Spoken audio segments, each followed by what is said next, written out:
So today we're going to be talking about negotiations. Okay? Uh, Many aspects to negotiations. We're going to go over some of them. If I go on to a tactic of negotiation that you've experienced, would love to hear your experience with that. Again, let's not mention agents or brokerages. So, uh, but do share with us anything that you have that would help us. So, one of the things I think is so important is honestly is setting that realistic expectation from the beginning. I know you guys have heard me say that a number of times, but when we set that realistic expectation, whether it's with our buyers or our sellers, uh, the less hardcore negotiation we have to do. Um, so with your buyer, you're going over the market with them. You're letting them know how many days on the market this home's been there, and what a low ball offer could mean. You're letting them know things that they possibly could ask for. So all these things, we set that expectation on what the deal looks like. The seller, you're letting them know what kind of offers are coming in these days with the market the way it is. Of course, that changes. So you prepare yourself. Let's say that the house has been on the market for 30 days. You are preparing that seller through your weekly conversations and updates that, hey, be prepared for a low ball offer. Doesn't mean we have to take it, but do be prepared for it. And I think when we set those expectations, it just makes those conversations a lot easier. You're more transparent about what the market is doing and what that looks like for them. So, one of the biggest things to keep our emotions in check. Um, I don't know how many of you done deals with agents where the other side emotions just took over, and that can cause a lot of problems. So, as agents, we're wanting to be that stable person in that deal for our clients. I guarantee you, your emotions, you're getting upset. Saying stuff like, I cannot believe they even asked for this or whatever. That attitude goes over to your buyer or your seller. And once that starts, you have a harder time, uh, coming to that common ground. So just keep those emotions in check, and also your emotions can spill over to the other side agent and cause them to uh, to not work with you as well. And I know all of us that have done deals before have probably run into that. So just make sure we're keeping those emotions in check through the whole deal. Uh, the other thing is base your negotiations on market value. Um, you know, a lot of times, especially, I think we saw a lot last year and a lot at the end of 22 when the market was changing so much. The consumer still has in the mindset that homes are going way over asking price. Okay. The market has changed. And of course, it's our job as agents, again, to set that expectation and let them know that the market is what it is. Here we are. Back that up with data. Use RPR, use your CRMs. Numbers generally just don't lie. And we can show them things that, hey, your $300,000 house is not going to bring 350 to or 400 or whatever they think is. Well, the house last year, 2 years ago, sold for this much. I've heard that in a couple of listings. Hey, well, 2 years ago that house sold, so our house must be worth this. So use data to help them understand the market value, and that way you're setting that expectation and you're basing your negotiation on it. Remember also, CRM is not just for the seller. I do lots of CRM for buyers. I don't do it on every house that we go look at, but I do when they find a house that they like. We are looking at the data, looking at the numbers to make a fair offer that seller. So remember, CRM is something that we use with buyers also, letting them see. And remember those. CMA, We all right? do what? You mean CMA, right? what did I say? CRM? CMA. I'm Yeah. sorry. Yes, the CMA. I do CMAs for buyers as well as sellers. But again, you'll want to keep that, you know, I mean, you can do them on every house you show, but generally it's just the houses that they have particular interest in and are talking about doing an offer on.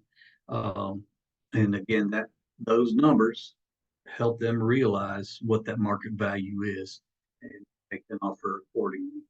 Uh, Obviously, we're going to have the buyers that want to make those low ball offers. I do think, obviously, as agents, we have to do a lot of what our buyer says. Um, there are times to say no, but they're willful. If it's a lawful instruction by your buyer, and low ball offer, you need to, but you need to also explain to them the ramifications. Do they really want this house or what?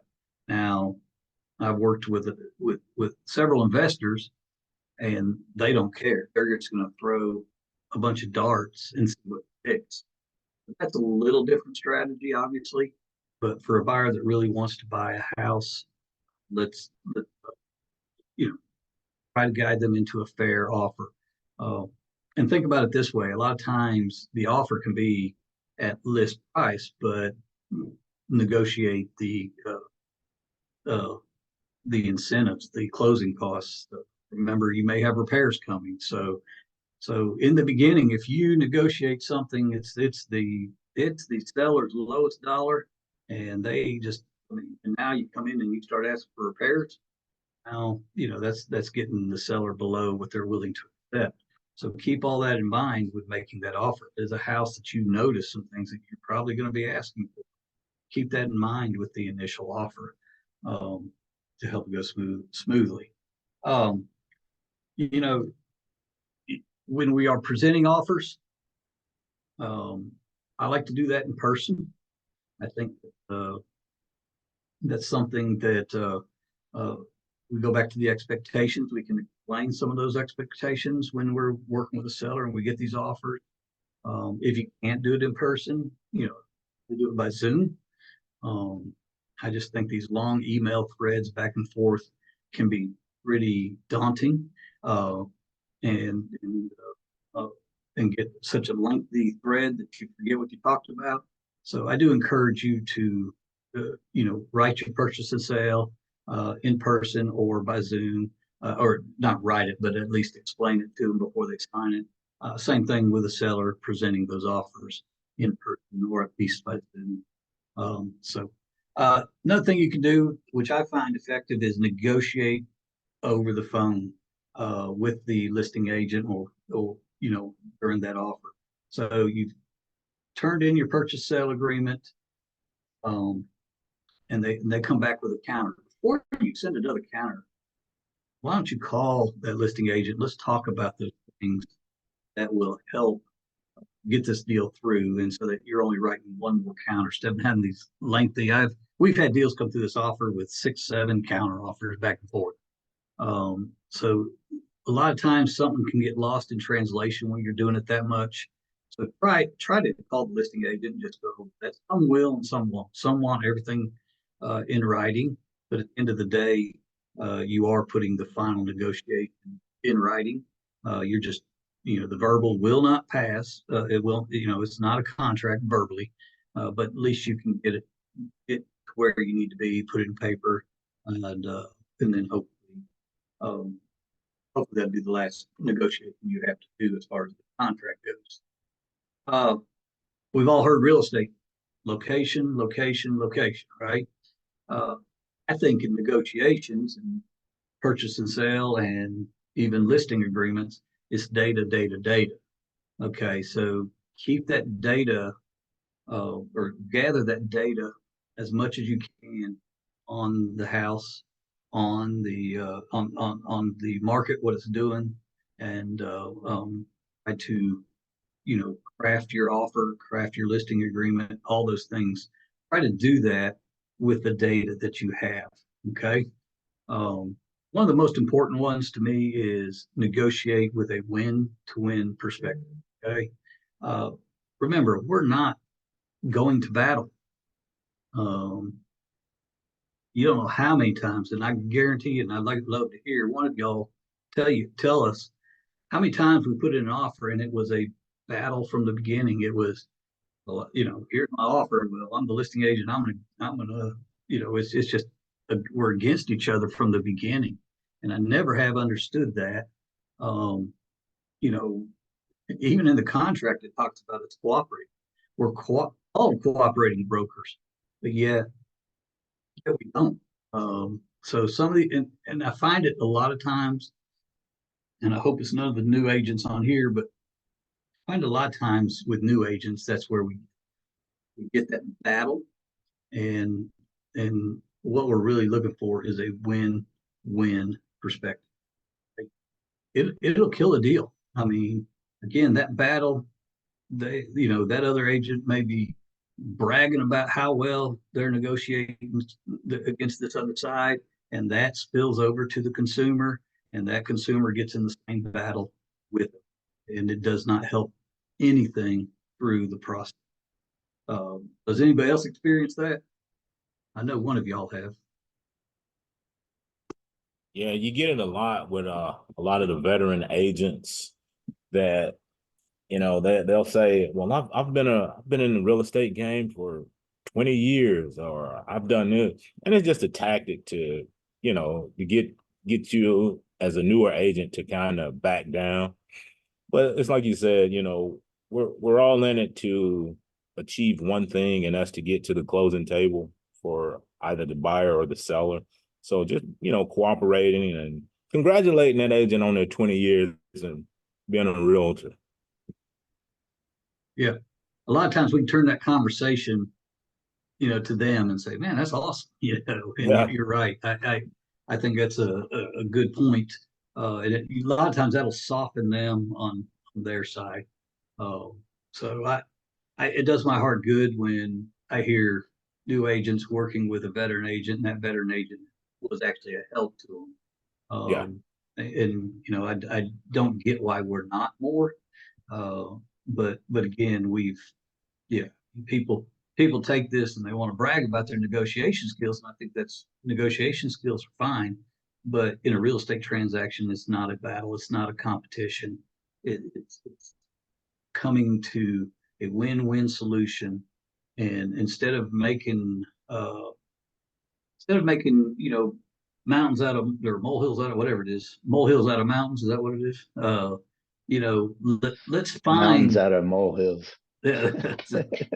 So yeah, we're creating we're taking $1,000 item in negotiation, and we're making this huge deal out of it and creating drama in the negotiation, and it's for $1,000. And these things can kill a deal for $1,000.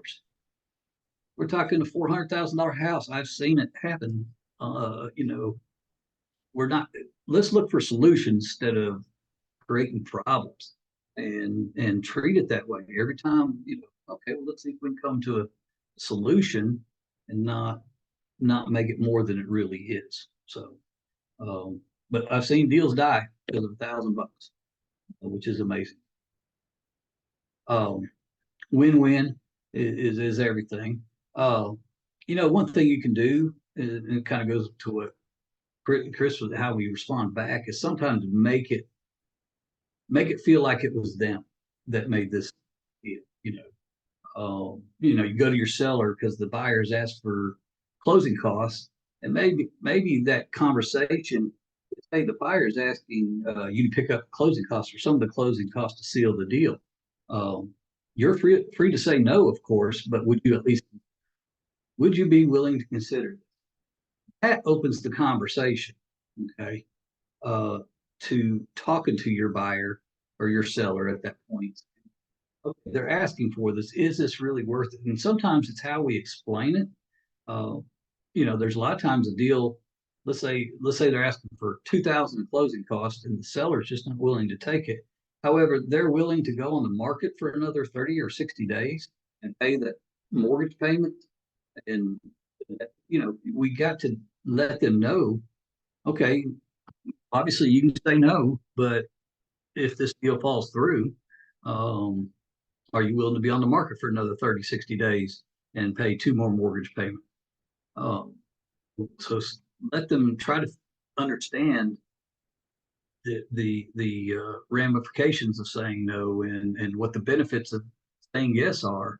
But try to by saying, "Are you willing to consider this?" I think that puts them in the driver's seat and lets them feel like they're making some of the decisions on their own. So, oh, and one of the biggest things in talking that is we got to master the power of no. Sometimes, as agents with our clients, we got to master the power of no.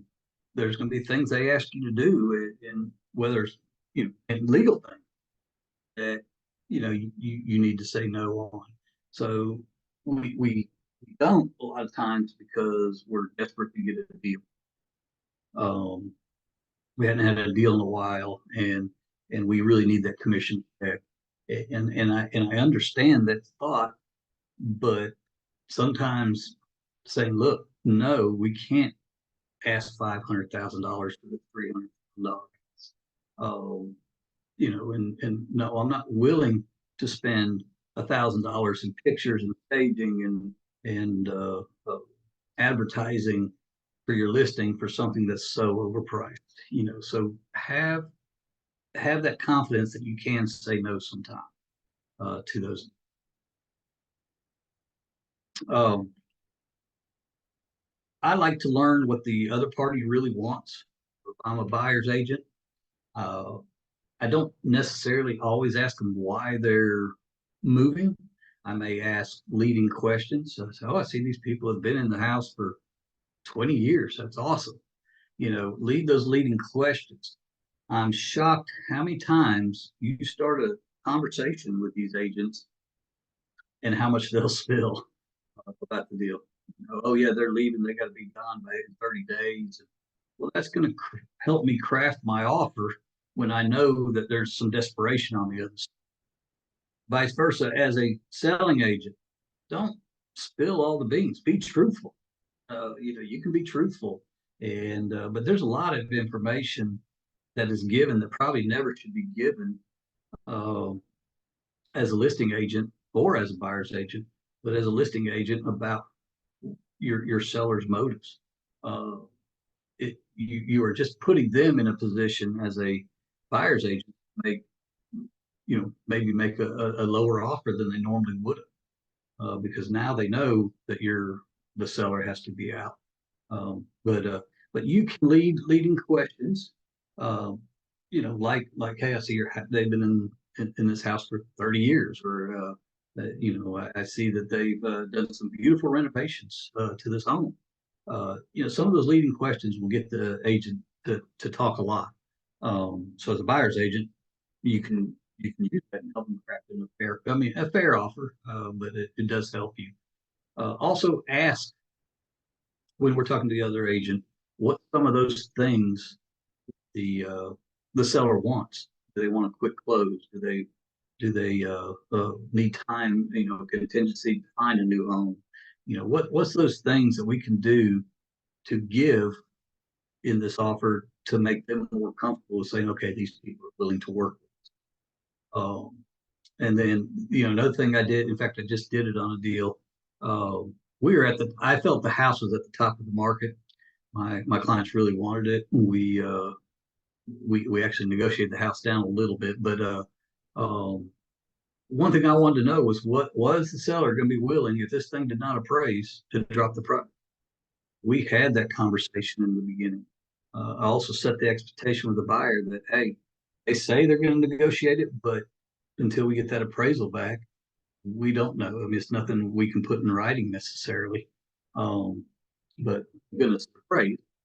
Uh, have those conversations with that agent on the beginning. Are these people willing to negotiate if this thing does not appraise? So just be open, transparent with the other agent, with some of the stuff, but do not divulge so much information that they could actually use it against you if they wanted to. Agent. So, um, use if you've ever taken any negotiation classes on a different level, um, it's the framework for negotiations. I think they actually teach these in business school and stuff like that. But it's the four C's they call it, the criteria. So you know, what's all the process of the transaction with the criteria. So we've given you checklists here at our office, but of everything you need in the transaction to make sure that you don't miss. The other C is common interest. We've talked about that. Identify the mutual benefits. Make small concessions when you need to, and you know those expectations about those small concessions that may need to be made to work.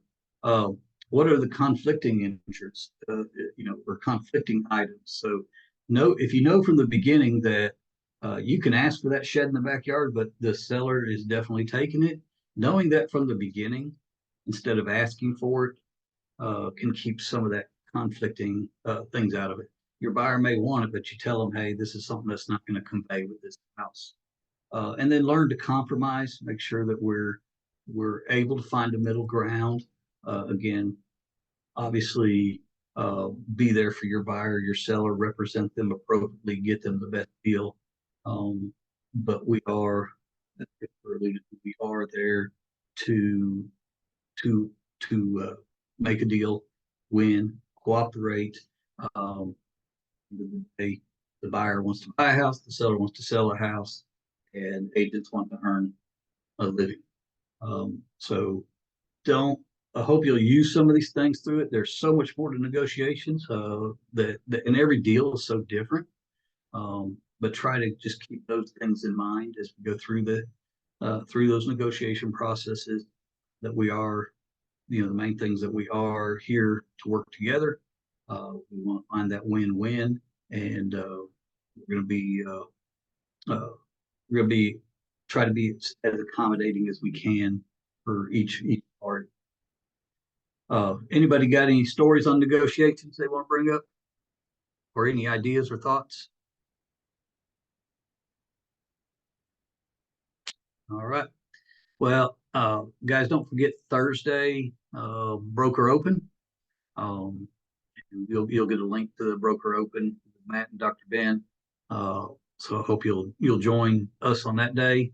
And then also we're starting Buffini today. I think most of you have taken it, but that starts today. We actually got some agents Tomorrow. coming. What? Buffini's today, isn't it? No, it's Tuesday. Oh, never mind. Tomorrow. We got Buffini tomorrow. If anybody'd like to sit in on the first class, or if you've already taken Buffini, you're 2 always o'clock. welcome. You're always welcome back to our Buffini class and sit through it, especially since you've already got all the materials. And if you feel like you may need a reset or something like that, it's always good to come and join us again. It was great hearing y'all's wins and celebrating those. So congrats, Steve. Congrats, Marla, on your wins. And here's to hearing for more wins next week on next Monday. So I hope y'all have a good week. Let me know if you need anything. Cran and I are always available to talk if you need us.